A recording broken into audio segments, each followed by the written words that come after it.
Trump scrambled to reassure enraged Gulf allies, as his quick Iran war suddenly put their skies and oil in danger.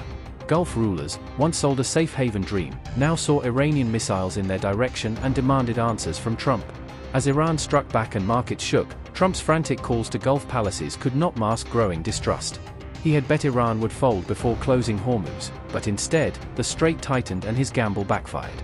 With Mojtaba tightening his grip on Hormuz, it looked like the White House gambled on Iranian surrender and lost.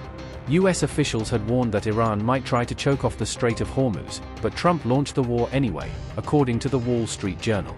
Before the fighting began, Joint Chiefs Chairman General Dan Kane told Trump that US airstrikes on Iran could trigger a Hormuz closure. Kane briefed that Iran was expected to use sea mines, drones and missiles to shut the world's most critical oil choke point.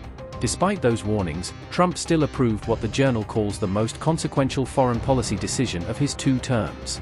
Within 2 weeks of war, Iran turned the strait into leverage, blocking tankers and helping send global oil prices sharply higher. US forces then moved to target Iran's mine-laying vessels and production sites as part of the wider campaign that also killed Ali Khamenei.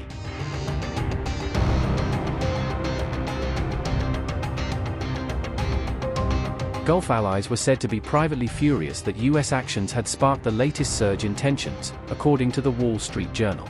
Many of these states host major US military bases or rely on close security partnerships with Washington for their defense. Donald Trump has reportedly been in direct contact with several Gulf and regional leaders throughout the week. According to the Journal, Trump has been calling Gulf leaders to reassure them and try to calm their concerns. US officials have stressed that the only thing preventing normal transit through the Strait of Hormuz is Iran firing on commercial shipping. Secretary of War Pete Hegseth said countries shouldn't worry about Hormuz, but acknowledged Washington needed time to break Iran's stranglehold on the waterway. I want to make something clear. The only thing preventing commercial traffic and flow through the straits right now, which there is some through the straits, is Iran. They are the belligerents here holding the straits closed, although there is some traffic moving through there. We've made it a priority to target Iran's mine-laying enterprise, their mine layers, the naval bases and depots, in addition to the missiles that could influence the straits, and CENTCOM continues to attack those efforts. The only thing prohibiting transit in the straits right now is Iran shooting at shipping. It is open for transit should Iran not do that. Now, there's a reason why we chose as one of our primary objectives to destroy the Navy. We understood the ability to interdict shipping is something Iran has done for 40 years. It's key terrain. They've used it as leverage. The world is seeing what they'll do to fight back in that context. And so we've heard them talk about taking various measures, and we're planning for all of them. So we have a plan for every option here. We're working with our interagency partners, and that's not a strait we're going to allow to remain contested or with a lack of flow of commercial goods. So we're aware of that.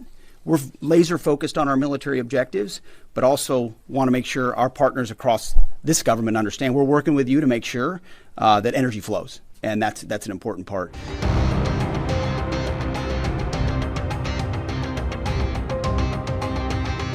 The offensive came at a steep price, with at least 13 American service members killed and roughly 140 wounded in operations against Iran. One Air Force KC-135 refueling tanker crash alone killed 6 airmen, making this the deadliest military campaign of Trump's presidency. A suspected U.S. strike on an Iranian girls' school killed around 175 people, most of them children, further inflaming outrage at home and abroad. The war has been burning through billions of dollars every week, with economists warning the prolonged conflict could drag heavily on the U.S. economy. Trump's confidence in pressing ahead rested on earlier battlefield successes and his trust in General Dan Kane's plans to cripple Iran's nuclear capability.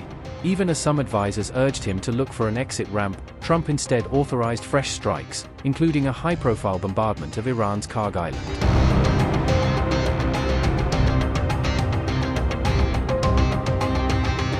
Iran's new supreme leader, Mojtaba Khamenei, vowed to keep the Strait of Hormuz effectively closed, tightening Tehran's leverage over global oil flows.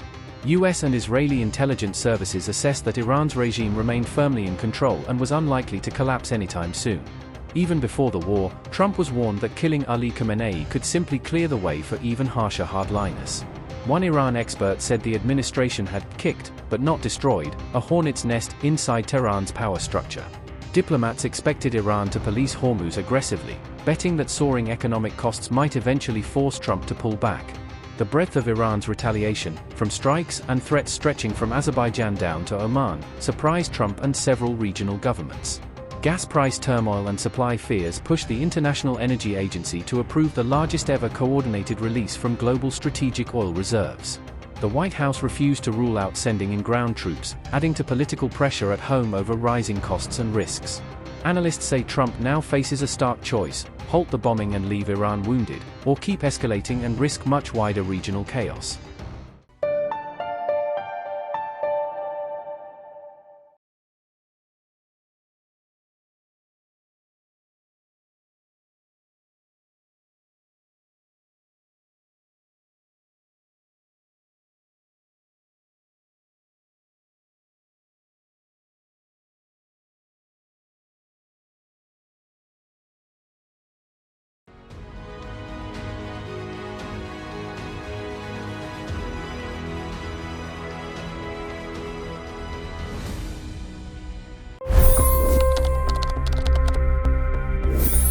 $25 crore गरीब गरीबी को परास्त करके बाहर निकले।